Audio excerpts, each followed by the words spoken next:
Hello, good morning student. कैसे हो आप सभी लोग? मैं उम्मीद करता हूँ कि आप सभी अपने स्थान पर अच्छे होंगे। तो पढ़ाई अपनी कंटिन्यू चलनी चाहिए। तो उसी क्रम में हम क्या कर रहे हैं, आज के वीडियो में हम आगे चर्चा करेंगे। इससे पहले के वीडियो में हमने क्या किया है, ऐसा ही पद्धति के जो मात्रक हैं 1 एम्पियर, 1 मीटर, 1 किलोग्राम, 1 केल्विन, उन सब की परिभाषाएँ हमने देख ली हैं। और इसके साथ साथ हमने व्युत्पन्न मात्रकों की चर्चा भी वहाँ पर की थी। वहाँ पर हमने व्युत्पन्न मात्रकों की परिभाषा लिख दी है। तो मैं उसको वहीं से चालू करता हूँ, यानी व्युत्पन्न मात्रकों को दोबारा से चालू करते हैं। तो अपनी परिभाषा व्युत्पन्न मात्रक की वो देखिए। तो अपना दूसरा जो टाइप है व्युत्पन्न मात्रक। मूल मात्रक हम पढ़ चुके हैं। मूल मात्रक 7 होते हैं, क्योंकि 7 ही मूल भौतिक राशियाँ होती हैं। तो 7 मूल भौतिक राशियों के मात्रक ही क्या कहलाते हैं? मूल मात्रक कहलाते हैं। आज हम पढ़ेंगे व्युत्पन्न मात्रक, ठीक है, यानी डिराइव्ड यूनिट। तो व्युत्पन्न भौतिक राशियों के मात्रक क्या कहलाते हैं? व्युत्पन्न मात्रक कहलाते हैं। अब व्युत्पन्न भौतिक राशियाँ बहुत सारी होती हैं, तो उनमें से हम कुछ व्युत्पन्न भौतिक राशियों को यहाँ पर पढ़ेंगे, और साथ के साथ ये पढ़ेंगे जो आज तक उसे पढ़ेंगे और जानेंगे भी कि आपने 10वीं क्लास में क्या किया है, क्षेत्रफल के पीछे मीटर स्क्वायर, यानी अगर किसी भी वस्तु का क्षेत्रफल निकालना हो और दूरी हमें मीटर में दे रखी है, तो हम लास्ट में क्षेत्रफल निकाल के मीटर स्क्वायर लिख देते हैं। क्यों लिखते हैं? अगर किसी वस्तु का आयतन निकालना हो तो हम क्या करते हैं, लास्ट में मीटर क्यूब लिख देते हैं। क्यों लिखते हैं भाई मीटर क्यूब? तो वो ये मात्रकों से ही आता है, ठीक है। तो इसको भी यहाँ से अच्छी तरह क्लियर कर लेंगे कि क्षेत्रफल मीटर स्क्वायर क्यों लिखते हैं, आयतन को मीटर क्यूब क्यों लिखते हैं। तो हम शुरू करते हैं व्युत्पन्न मात्रक। तो सबसे पहले इनकी परिभाषा, फिर हम कुछ व्युत्पन्न भौतिक राशियों के व्युत्पन्न मात्रक देखने वाले हैं। तो देखिए, तो सबसे पहले तो हम लिखते हैं इसकी परिभाषा। व्युत्पन्न भौतिक राशियों के मात्रक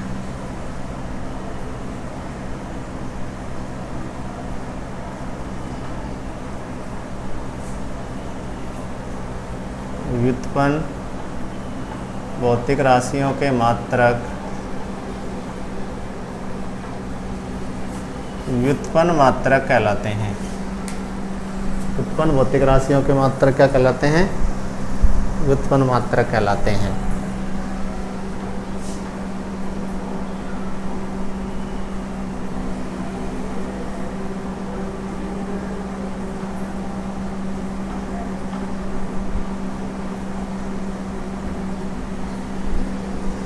ठीक है, तो अब हम बात करेंगे कुछ व्युत्पन्न भौतिक राशियों की। तो सबसे पहले तो हम यहाँ लिख देते हैं क्रम संख्या, यहाँ लिख देते हैं व्युत्पन्न भौतिक राशि।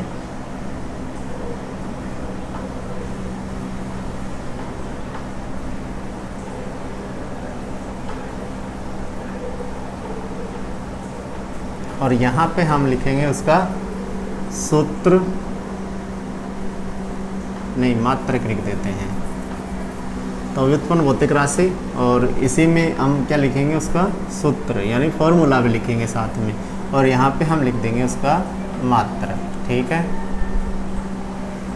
देखिए, तो नंबर 1 पे हम बात करते हैं क्षेत्रफल, एरिया। क्षेत्रफल आप लोगों ने 10वीं क्लास में निकला है। कोई क्षेत्रफल का सबसे छोटा फॉर्मूला याद कीजिए। सबसे छोटा फॉर्मूला होता है लंबाई गुणा चौड़ाई, या फिर वर्ग का भुजा गुणा भुजा। तो आयत का ले लेते हैं। क्षेत्रफल का फॉर्मूला क्या होता है? लंबाई गुणा चौड़ाई। ये फॉर्मूला पढ़ा है आपने। अब देखिए, लंबाई तो लंबाई होती ही है, क्या चौड़ाई लंबाई नहीं होती? जी होती है, ठीक है। यानी किसी वस्तु की लंबाई तो लंबाई है ही, चौड़ाई भी तो लंबाई है। भाई हमने उसे नाम चौड़ाई दे दिया, लेकिन अगर चौड़ाई नाम न दे दे तो थी तो वो लंबाई, ठीक है। तो लंबाई, चौड़ाई, ऊंचाई, ये सब क्या है? लंबाई है। तो क्षेत्रफल का फॉर्मूला लंबाई इंटू चौड़ाई। लंबाई भी एक लंबाई है, चौड़ाई भी क्या एक लंबाई है। अब देखिए यहाँ पर लंबाई का मात्रक क्या होता है? मीटर। चौड़ाई भी एक लंबाई है, तो चौड़ाई का मात्रक भी क्या बनेगा? मीटर। बताइए मीटर गुणा मीटर क्या बन गया? मीटर स्क्वायर, जिसे हम एम स्क्वायर से लिखते हैं। ठीक है, आ गया समझ में? ओके। तो 10वीं क्लास में जब क्षेत्रफल निकाला था तो हमने मीटर स्क्वायर लिखा था। वो इसलिए लिखा था क्योंकि वहाँ पर लंबाई इंटू चौड़ाई निकाल रहे हैं, तो लंबाई का मीटर, चौड़ाई का मीटर, तो क्या बन गया? Metre square. ओके। अब आगे देखो, आगे है आयतन। तो आयतन का सबसे छोटा फॉर्मूला ज्ञात कीजिए, वो होता है लंबाई गुणा चौड़ाई गुणा ऊंचाई। घनाभ का आयतन का फॉर्मूला होता है। तो लंबाई तो एक लंबाई है, चौड़ाई भी क्या है? एक लंबाई है, और ऊंचाई भी क्या है? एक लंबाई है। ठीक है, तो लंबाई का मात्रक मीटर, चौड़ाई का मात्रक भी मीटर, और ऊंचाई का मात्रक भी क्या हो जाएगा? मीटर हो जाएगा। ठीक है, मीटर गुणा मीटर, आधार समान होने पर घातें जुड़ जाती हैं, तो ये हो गया मीटर क्यूब, जिसे हम लिखते हैं एम क्यूब से। तो 10वीं क्लास में जब भी तुमने आयतन निकाला होगा तो वहाँ पर मीटर क्यूब पीछे लिखा ही होगा, या फिर सेंटीमीटर क्यूब लिखा होगा, तो वो ऐसे ही आता है। ठीक है, तो अब देखिए आगे तीसरी भौतिक क्लास से हम लेके चल रहे हैं क्षेत्रफल आयतन घनत्व। घनत्व बराबर होता है द्रव्यमान बटे आयतन। घनत्व बराबर द्रव्यमान बटे आयतन। तो द्रव्यमान एक मूल भौतिक राशि है, और द्रव्यमान की विमा क्या होती? द्रव्यमान का मात्रक क्या होता है? किलोग्राम। किलोग्राम बटे आयतन का मात्रक अभी निकाला है मीटर क्यूब, तो ये हो जाएगा किलोग्राम, और मीटर को ऊपर ले जाएंगे तो क्या हो जाएगा? Metre minus cube. तो किलोग्राम बटे मीटर क्यूब, या किलोग्राम मीटर इनवर्स क्यूब भी हम इसको लिख सकते हैं। ठीक है, आगे देखिए चौथी हम ले रहे हैं क्षेत्रफल आयतन घनत्व। इसके बाद हम लेंगे चाल।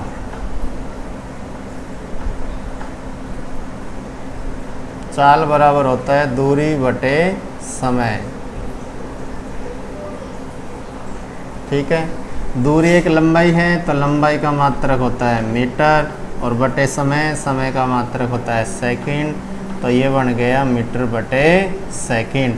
अगर सेकंड को ऊपर ले जाएंगे तो ये हो जाएगा मीटर सेकंड इनवर्स। ठीक है, इसके बाद हम पढ़ रहे हैं वेग।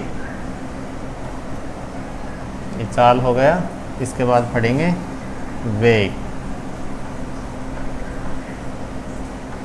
वेग का फॉर्मूला होता है विस्थापन में परिवर्तन की दर, यानी समय का भाग। तो विस्थापन बटे समय, तो विस्थापन लंबाई है और दूरी है। लंबाई है, इसका मात्रक मीटर, और समय का क्या होता है? सेकंड। तो ये बन गया मीटर बटे सेकंड, और जब सेकंड को ऊपर ले जाएंगे तो क्या बन जाएगा? Metre second inverse. ठीक है, इसी प्रकार से आगे हमें पढ़ना है त्वरण का।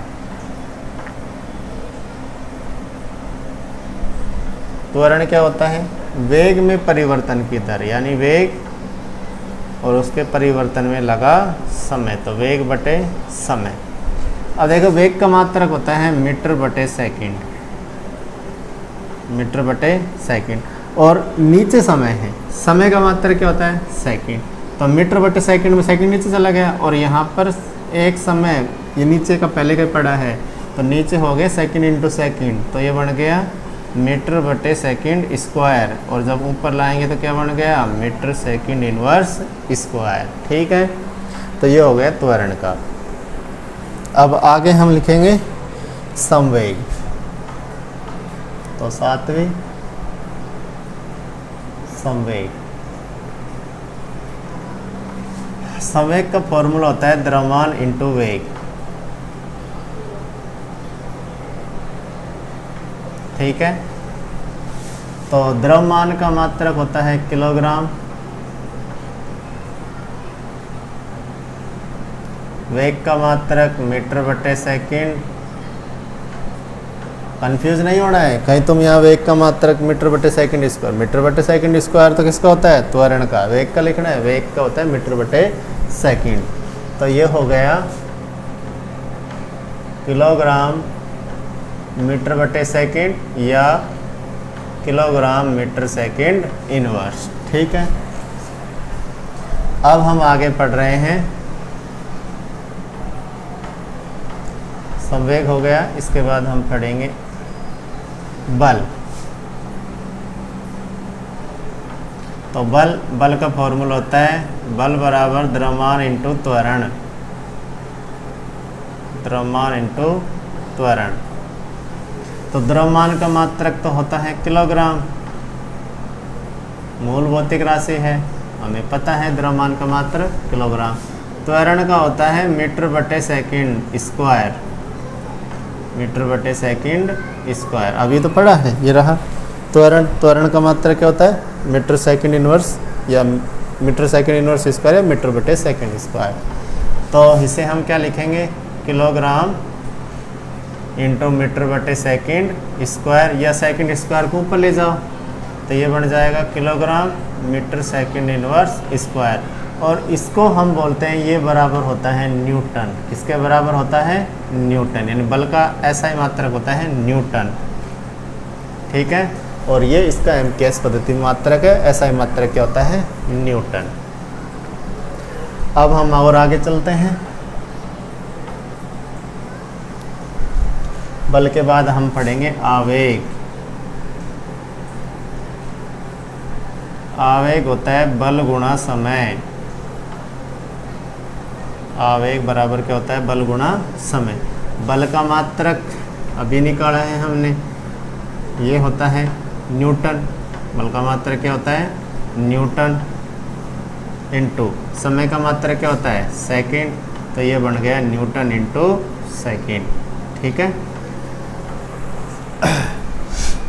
आगे हम और पढ़ते हैं। आगे हम पढ़ेंगे कार्य। कार्य का फॉर्मूला होता है बल गुणा विस्थापन,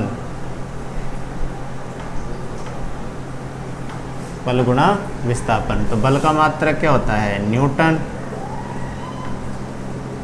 विस्थापन का मात्रक क्या होता है, विस्थापन एक लंबाई है, लंबाई का मात्रक होता है मीटर। तो ये हो गया न्यूटन इंटू मीटर, और इसे हम बोलते हैं जूल। क्या बोलते हैं इसको, जूल। तो कार्य का मात्रक क्या होता है, जूल। एक वैज्ञानिक हुए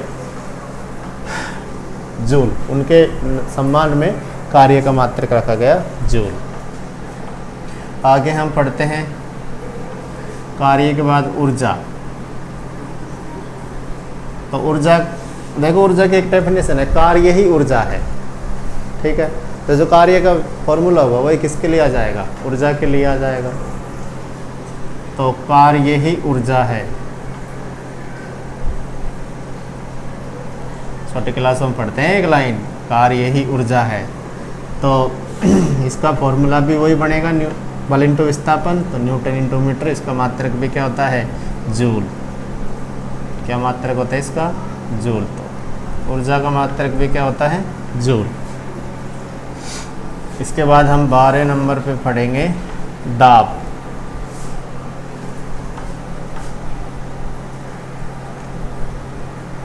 दाब होता है बल बटे क्षेत्रफल, बल बटे क्षेत्रफल। तो बल का मात्रक हमने अभी देखा है, न्यूटन होता है। बल का मात्रक क्या होता है, न्यूटन, बटे क्षेत्रफल का मीटर स्क्वायर। तो ये बन गया न्यूटन बटे मीटर स्क्वायर, और इसको हम बोलते हैं पास्कल। क्या बोलते हैं, पास्कल। एक वैज्ञानिक थे ब्लेस पास्कल, उनके सम्मान में दाब का मात्रक क्या रखा गया, पास्कल रखा गया। ठीक है, तो ये कुछ व्युत्पन्न भौतिक राशि हैं जिनके हमने क्या देखे हैं, मात्रक देखे हैं। तो इनको अच्छी तरह लिखना भी आना चाहिए और याद भी होने चाहिए, दोनों ही तरीके की बात है। ठीक है, अब देखो आगे 13वें नंबर पे जो व्युत्पन्न भौतिक राशि है उसका नाम है पृष्ठ तनाव। पृष्ठ तनाव। पृष्ठ तनाव को हम बोलते हैं बल बटे लंबाई। पृष्ठ तनाव का फॉर्मूला होता है बल बटे लंबाई। तो बल का मात्रक तो क्या होता है न्यूटन, और लंबाई का मात्रक मीटर। तो ये हो गया न्यूटन बटे मीटर। ठीक है, न्यूटन बटे मीटर। ठीक है, तो ये 13 मूल भौतिक राशि हो गई। अब हम और चलते हैं आगे थोड़ा सा। तो अगर इनमें किसी में कोई समस्या हो ना तो इनको अच्छी तरह तैयार कर लेना, समस्या रहनी नहीं चाहिए। देखो आगे 13 के बाद हम आगे चलेंगे।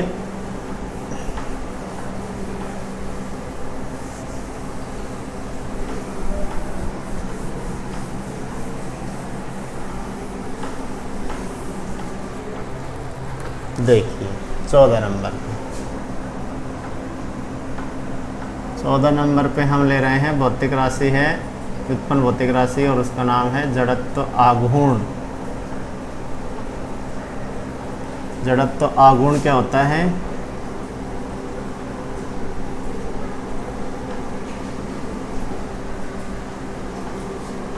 जड़त्व आघूर्ण का फॉर्मूला होता है द्रव्यमान इंटू दूरी का स्क्वायर। द्रव्यमान इंटू दूरी का स्क्वायर। द्रव्यमान का मात्रक क्या होता है किलोग्राम, और दूरी का मीटर स्क्वायर। तो ये हो गया किलोग्राम मीटर स्क्वायर।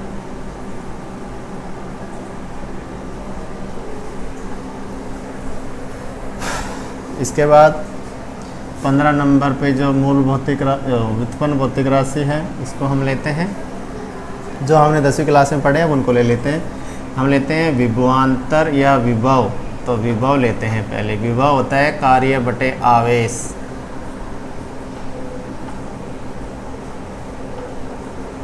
कार्य बटे आवेश। ये फिर पहले आवेश को ले लें, चलो बाद में आवेश ले लेंगे ना। कार्य, कार्य का मात्रक हमने यहाँ निकला है। कार्य का मात्रक क्या होता है जूल। कार्य का मात्रक जूल। आवेश का मात्रक कूलाम। ये याद रखें, आवेश का मात्रक क्या होता है कूलाम। अभी बता देंगे थोड़ी देर में। तो जूल को लिखते हैं जैसे, कूलाम को लिखते हैं बड़े सी से, और जूल बटे कूलाम को हम बोलते हैं वोल्ट। क्या बोलते हैं वोल्ट बोलते हैं। ठीक है, इसी प्रकार विभवांतर। विभवांतर भी यही होता है कार्य बटे आवेश। विभव और विभवांतर का फॉर्मूला समान होता है। तो ये भी होता है जूल। कार्य का मात्रक जूल, आवेश का मात्रक कूलाम। तो ये हो गया जूल बटे कूलाम, और इसको भी क्या बोलते हैं वोल्ट। ठीक है, तो विभव और विभवांतर दोनों का मात्रक वोल्ट होता है। चलो आवेश हमने लिख दिया था, यहाँ पे आवेश ले लेते हैं अगली भौतिक राशि आवेश। आवेश का फॉर्मूला हमें नहीं पता, लेकिन हमने 10वीं क्लास में पढ़ा है कि आवेशों के प्रवाह की दर को विद्युत धारा कहते हैं। विद्युत धारा का फॉर्मूला हमें पता है। तो विद्युत धारा क्या होती है? विद्युत धारा बराबर आवेशों के प्रवाह की दर। तो आवेश बटे समय। तो विद्युत धारा I बराबर आवेश Q और टू T। तो हमें आवेश चाहिए, तो Q को यहीं रहने दो, और I इंटू क्या हो गया T। तो बताओ आवेश का फॉर्मूला क्या हो गया? आवेश बराबर विद्युत धारा गुणा समय। तो यहाँ लिख देते हैं आवेश बराबर विद्युत धारा गुणा समय। तो विद्युत धारा का मात्रक मूल भौतिक राशि है विद्युत धारा, और उसका मात्रक क्या होता है एम्पियर इंटू समय का मात्रक सेकंड। एम्पियर इंटू सेकंड को हम बोलते हैं कूलाम। क्या बोलते हैं कूलाम, और इसे हम लिखते हैं कैपिटल C से। आया समझ में? ये कूलाम कहाँ से आया है? एम्पियर इंटू सेकंड से आया है। इसके बाद हम पढ़ते हैं अगली मूल भौतिक राशि जिसका नाम है प्रतिरोध। रेजिस्टेंस 10वीं क्लास में पढ़ा है प्रतिरोध को। तो प्रतिरोध का फॉर्मूला हमें डायरेक्ट नहीं पता, अगर नहीं पता है तो 10वीं क्लास में जो फॉर्मूला पढ़ा है उससे बना सकते हैं। कैसे बना सकते हैं? देखो हमें ये पता है ओम के नियम से, ओम के नियम से। तो ओम का नियम क्या कहता है? V बराबर RI। ठीक है, यदि किसी चालक तार की भौतिक अवस्थाएं स्थिर रखी जाएं तो चालक तार के सिरों पर उत्पन्न विभवांतर उसमें प्रवाहित धारा के समानुपाती होता है। समानुपाती के चिन्ह को हटाएंगे तो यहाँ एक चिन्ह आएगा जिसे हम बोलते हैं प्रतिरोध। एक समानुपाती स्थिरांक है प्रतिरोध। तो हमें क्या चाहिए? प्रतिरोध R। तो R बराबर क्या हो गया? V अपॉन में I। ठीक है, V अपॉन में I, यानी R को यहीं रहने दो, I को इसके नीचे भेज देंगे। तो R बराबर क्या हो गया? V upon I। तो V तो क्या है? विभवांतर है, और I क्या है? विद्युत धारा है। I क्या है? विद्युत धारा है। बन गया ना फॉर्मूला? प्रतिरोध बराबर क्या होता है? विभवांतर बटे में विद्युत धारा। अब देखिए विभवांतर का मात्रक अभी निकाला है हमने कहीं ना कहीं। ये रहा विभवांतर का वोल्ट, क्या होता है? वोल्ट बटे विद्युत धारा का एम्पियर। तो वोल्ट को लिखते हैं V से, एम्पियर को लिखते हैं ऐसे। तो वोल्ट एम्पियर ये होता है ओम। किसके बराबर होता है? ओम के। तो ये प्रतीक किसका है? ओम का है। ठीक है, ये ओम है। तो प्रतिरोध का मात्रक क्या होता है? ओम होता है। 10वीं क्लास में बहुत पढ़ा है, बहुत सवाल किए होंगे ओम के नियम पर। तो वही ओम है ये। ठीक है,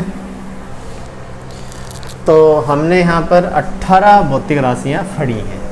देखो वैसे व्युत्पन्न भौतिक राशियाँ बहुत होती हैं, 11वीं में पढ़ोगे, 12वीं में पढ़ोगे, बहुत सारी आती जाएंगी। जहाँ जहाँ आती जाएंगी वहीं वहीं उनके फॉर्मूले, तो उनके मात्रक और उनकी विमा वहीं लिख लिए जाएंगे। तो अब यहाँ पे तो लिखवाने से कोई फ़ायदा भी नहीं है क्योंकि तुमने पढ़ी नहीं है। तो आगे धीरे धीरे जहाँ जहाँ पढ़ते जाओगे वहाँ वहाँ हम क्या करेंगे? उनके मात्रक और विमा साथ में लिख लेंगे। तो ये कुछ भौतिक राशियाँ हैं जो व्युत्पन्न भौतिक राशियाँ हैं, और इनके क्या हैं? ये सब व्युत्पन्न मात्रक हैं, और साथ के साथ इनको SI मात्रक भी यहाँ पर हमने लिखे हैं। जैसे बल का न्यूटन होता है, कार्य का जूल, ऊर्जा का जूल, दाब का पास्कल, विभवांतर का वोल्ट, विभव का वोल्ट। ठीक है, ऐसे प्रतिरोध का ओम। तो इनके SI मात्रक भी हमने साथ में लिखे हैं। एक और लिख लीजिए, 19 हो जाएंगे। चलो हम लिखते हैं विद्युत क्षेत्र की तीव्रता। विद्युत क्षेत्र की तीव्रता। तो विद्युत क्षेत्र की तीव्रता या विद्युत क्षेत्र होता है बल बटे आवेश। ठीक है, तो बल का मात्रक क्या होता है? न्यूटन, और आवेश का मात्रक कूलाम, न्यूटन बटे कूलाम। तो विद्युत क्षेत्र का मात्रक हो गया न्यूटन कूलाम इनवर्स। ठीक है, ठीक है, ये हो गया विद्युत क्षेत्र। तो ये हमने क्या कर लिए?